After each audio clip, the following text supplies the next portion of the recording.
I have a 6-year-old, Josie, who is in first grade, and a 3-year-old, Ari, who does not nap. I teach nearly 600 small humans, and not having the ability to see them up close and to be with them in the art room and to explore supplies and materials and artists with them, it's hard. So my daughter is in first grade, she's 6, and so it's been interesting these past 2 years, her being in the grade that I teach. And my school has been closed since March 13th, which feels like a long time now. So the first couple of weeks have been a little bit more scattered and us trying to figure out the best way to reach all of our students. We have 4 children, one that's 26, one's 24, one's 14, and one's 6. We went into work on March 13th, thinking it was just a regular teacher workday. At 2 o'clock that afternoon, the governor came on and he had an emergency address where he closed schools. So we didn't get to say goodbye to our kids.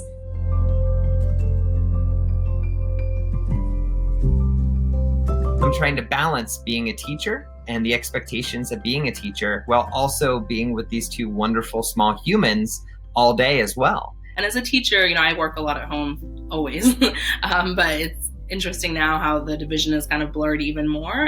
There are 52 little people who are depending on me, not to mention the family of 4 that I have here that's depending on me to get everything done. My 6-year-old wakes up every morning and says, "What are we gonna do today?"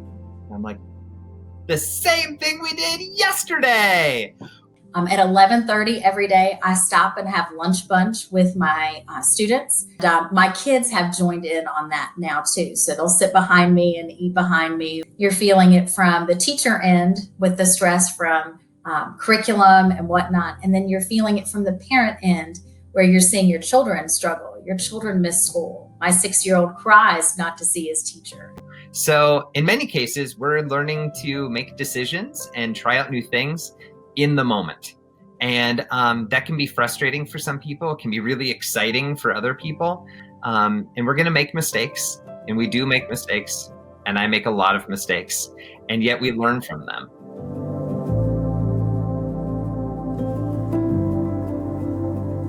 I think my advice for parents that are teachers and are trying to really juggle all of those pieces is to realize that you are doing well, that you are doing the best that you can, and to give yourself grace. And I think the other thing that's been helpful for me is just really, connecting to both my roles as a teacher and as a parent and seeing the, effect that the resources I'm sending home, like what it feels like to actually take those and implement them with your child. I think as educators, we pour into people so often emotionally day after day after day.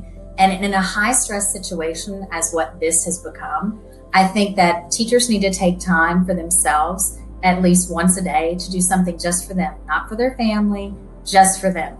Right now, the most important thing has been providing a routine for my students and providing sort of a social emotional checkpoint for them and connections. I sat down at my picnic table to have dinner last night in our backyard. We didn't do that once all last year.